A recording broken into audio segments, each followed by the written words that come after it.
اس video میں ہم پڑھیں گے ایڈجیکٹیوز ریلیٹڈ ان میننگ کے متعلق۔ ایڈجیکٹیوز کیا ہوتے ہیں؟ یہ ایسے الفاظ ہوتے ہیں جو کسی بھی جگہ، شخص یا چیز کے متعلق کوئی نہ کوئی معلومات دیتے ہیں۔ مثال کے طور پہ یہ لفظ ہے تھن، یعنی پتلا۔ کوئی بھی چیز ہو جو کہ پتلی ہو، اس کے لیے ہم یہ لفظ تھن استعمال کر سکتے ہیں، جیسے کہ تھن برانچ، یعنی ایک پتلی سی ٹہنی۔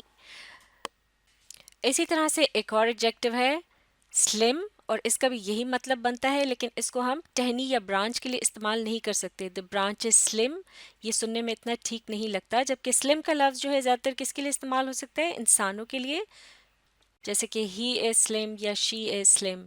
تو اس طرح سے یہ دو الفاظ جو ہیں، یہ دونوں ہی ایڈجیکٹیوز ہیں، اور ان کے جو مطلب ہیں وہ آپس میں ملتے جلتے ہیں، یعنی ایک طرح سے یہ سینونیمز ہیں، لیکن ان کا استعمال جو ہے وہ مختلف چیزوں کے ساتھ کیا جاتا ہے۔ اب اسی طرح سے ہم دیکھتے ہیں کچھ اور الفاظ، یہ بھی جو ان کا مطلب ہے اس سے ملتا، تھن یا سلم سے ملتا جلتا ہی ہے، یا یہ سینونیمز کہلائے جا سکتے ہیں۔ یہ آپس میں ان کے جو میننگز ہیں وہ ملتے جلتے ہیں، جیسے کہ یہ لفظ ہے ڈیلیکیٹ۔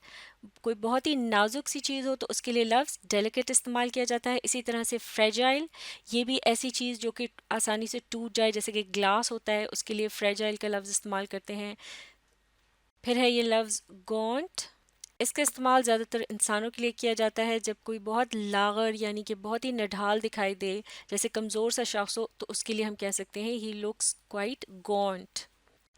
پھر اسی طرح سے یہ لفظ ہے لین، اس سے مراد ہے کہ جیسے گوشت کے متعلق کہتے ہیں لین میٹ، جس میں کہ چربی نہ ہو۔ اسی طرح سے کوئی شخص اگر بہت دبلا پتلا ہو، اس کے لیے بھی لین کا لفظ استعمال کیا جا سکتا ہے۔ میگر کا جو لفظ ہے، یہ بھی اسی طرح سے اگر کوئی بہت ہی کمزور دکھائی دے رہا ہو، اس کے لیے استعمال کر سکتے ہیں اس شخص کے لیے، یا کوئی بہت تھوڑی یا کم چیز ہو، اس کے لیے بھی میگر کا لفظ استعمال کیا جا سکتا ہے۔ اسی طرح سے نیرو، یعنی بہت پتلا، جیسے کہ کسی جگہ کے متعلق کہہ سکتے ہیں the street was narrow، یعنی وہ گلی جو ہے وہ بہت پتلی تھی۔ اسی طرح سے یہ لفظ ہے skinny، یعنی اس کا بھی وہی مطلب بنتا ہے، کوئی شخص اگر بہت دبلا پتلا ہو، اس کے لیے لفظ skinny بھی استعمال کیا جاتا ہے۔ اسی طرح سے slim، لیکن slim کا لفظ جو ہے یہ ایسے شخص کے لیے جو دبلا تو ہو لیکن وہ صحت مند ہو۔ اسی طرح سے small کا لفظ بھی استعمال کر سکتے ہیں۔ پھر اس کے علاوہ bony کا لفظ استعمال ہوتا ہے، skinny اور bony اس کا تقریباً ایک ہی مطلب ہے، اور اب بالآخر تھن یا سلم ہی اس کا مطلب نکلتا ہے۔ اسی طرح سے starved، یعنی کوئی بہت ہی دبلا پتلا شخص ہو، اس کے لیے بعض اوقات اس طرح سے بھی ہم کہتے ہیں you look starved، یعنی ایسا لگ رہا ہے جیسے تم فاقہ زدہ ہو، یعنی تم نے کچھ بھی کھایا پیا نہیں ہے، تم بہت کمزور دکھائی دے رہے ہو۔ اسی طرح سے لفظ لینک، جو کہ کوئی چیز ایسی جو کہ بہت پتلی اور لمبی ہو اور سیدھی بھی، جس طرح کے بال ہوتے ہیں، جیسے کہ ہم کہہ سکتے ہیں he has brown lank hair, یعنی اس کے بال بھورے رنگ کے اور بالکل سیدھے اور پتلے سے ہیں۔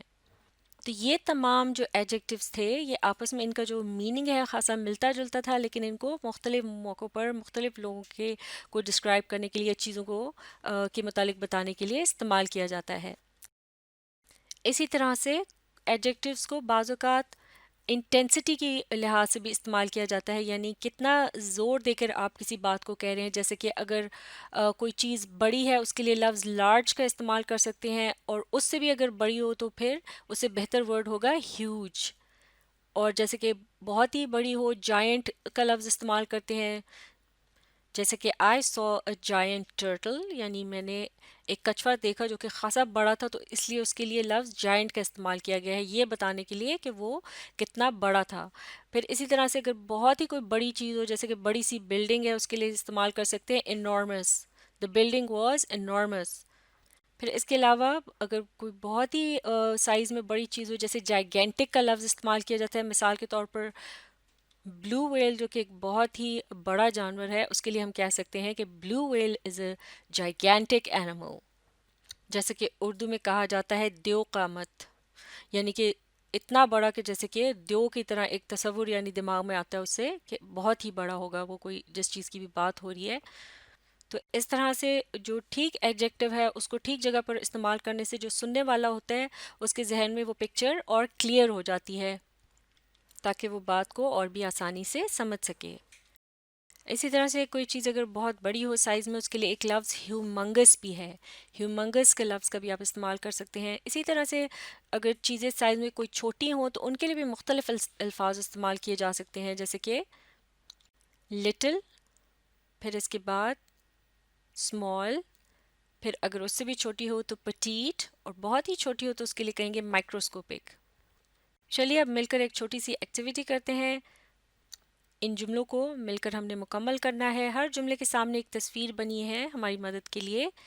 تو دیکھتے ہیں کہ کیا کرنا ہے. پہلا جملہ کس طرح سے ہے، مل کر پڑھیں گے. Hungry bunny was too blank to reach the apple. یعنی یہاں بات ہو رہی ہے کہ جیسا تصویر میں بھی دکھائی دے رہا ہے کہ بھوکا خرگوش جو ہے وہ سیب تک پہنچنے کے لیے بہت کیا تھا. اب ہم نے بتانا ہے، یہاں پر ہمارے پاس چوائسیز ہیں. لارج یعنی بڑا، لٹل چھوٹا، ٹال یعنی قداور یا اونچا، شارٹ چھوٹا قد میں چھوٹا، وائڈ یہ کسی چوڑی چیز کے لیے کہتے ہیں. تو اب یہاں کیا لفظ سوٹ کرے گا؟ ہنگری بنی واز ٹو، جیسے کہ یہ پہنچ نہیں پا رہا سیب تک، تو ہم کہیں گے the hungry bunny was too short to reach the apple. تو لفظ short جو ہے وہ یہاں پر سوٹ کرے گا، اسے ہم یہاں لکھ دیتے ہیں. تو اس طرح سے جو جملہ جو ہے وہ مکمل ہو گیا. hungry bunny was too short to reach the apple. اگلا جملہ I used a hand lens to see the blank ant. جیسے کہ تصویر میں دکھائی دے رہا ہے ایک شخص وہ بات کر رہا ہے کہ میں استعمال کرتا ہوں ہینڈ لینس، جیسے کہ اس کے ہاتھ میں دکھائی دے رہا ہے. اسے میگنیفائنگ گلاس بھی کہتے ہیں، اسے اردو میں آتشی شیشہ کہا جاتا ہے. تو اب ہم نے بتانا ہے کہ اینٹ کے متعلق بات ہو رہی ہے کہ آئی یوز، وہ بتا رہا ہے کہ میں ہینڈ لینس کا استعمال کرتا ہوں دیکھنے کے لیے چونٹی کو، یعنی کہ چونٹی کے متعلق بتانا ہے کیسی چونٹی، یعنی کہ اشارتاً ہمیں اگر اس تصویر سے اندازہ لگائیں، اس کا مطلب ہے اس کے سائز کی بات ہو رہی ہے کہ بہت چھوٹی ہے، اسی لیے ہینڈ لینس کا استعمال کیا جا رہا ہے کیونکہ اس کی مدد سے چیزیں بڑی دکھائی دیتی ہیں. تو اب لفظ جو ہم نے چوز کرنا ہے ان میں سے چوز کریں گے لارج، لٹل، ٹال، شارٹ یا وائڈ. اب جیسے چونٹی ایک چھوٹا سا جانور ہے، اس کے لیے لفظ شارٹ سوٹ نہیں کرے گا بلکہ یہاں لٹل کا استعمال کیا جاتا ہے. تو یہ جملہ اس طرح سے مکمل ہو جائے گا. I used a hand lens to see the little ant. یعنی میں چھوٹی سی چونٹی کو دیکھنے کے لیے ہینڈ لینس کا استعمال کرتا ہوں. یا میں نے، معاف کیجیے گا، یہ جملہ اس طرح سے ہے، یہاں لفظ یوزڈ ہے یعنی یہ پاسٹ ٹینس میں بات ہو رہی ہے. اس کو ایک مرتبہ پھر پڑھتے ہیں. I used a hand lens to see the little ant. یعنی چھوٹی سی چونٹی کو دیکھنے کے لیے میں نے ہینڈ لینس کا استعمال کیا. اگلا جملہ The fancy peacock spread his blank feathers. یعنی یہاں مور کے متعلق بات ہو رہی ہے، تصویر میں بھی دکھایا گیا ہے کہ اس نے اپنے جو خوبصورت سے پر تھے ان کے متعلق بتایا جا رہا ہے، ان کو پھیلایا ہوا تھا، اور پروں کے متعلق بات کرنی ہے کہ وہ کس طرح کے تھے. اب تصویر میں بھی آپ دیکھ سکتے ہیں لارج، لٹل، ٹال، شارٹ یا وائڈ. تو پروں کو جس طرح سے اس نے پھیلایا ہوا ہے، اس طرح سے کوئی اگر ذرا چھوٹی چیز ہو تو اس کے لیے وائڈ کا لفظ استعمال کریں گے. یہاں لارج کا ورڈ جو ہے وہ سوٹ نہیں کرے گا. تو یہ جملہ ہو جائے گا The fancy peacock spread his wide feathers. یعنی خوبصورت سا جو مور تھا اس نے اپنے چوڑے پروں کو پھیلایا. اگلا جملہ Jumbo the elephant is very blank. تو اب ہم نے اس جملے میں استعمال کرنا ہے کوئی ایڈجیکٹو جو کہ یہ جو ایلیفنٹ بنا ہے اس کو ڈسکرائب کرے، اس کے متعلق بتائے. تو ایلیفنٹ زیادہ تر کیا ہوتے ہیں؟ ہمارے پاس دو الفاظ بچے ہیں، ان میں سے ہم نے چوز کرنا ہے لارج یا ٹال. تو یہاں لارج کا جو لفظ ہے وہ سوٹ کرے گا، جملہ ہو جائے گا جمبو دی ایلیفنٹ از ویری لارج. یعنی جمبو ایلیفنٹ جو ہے وہ بہت بڑا ہے.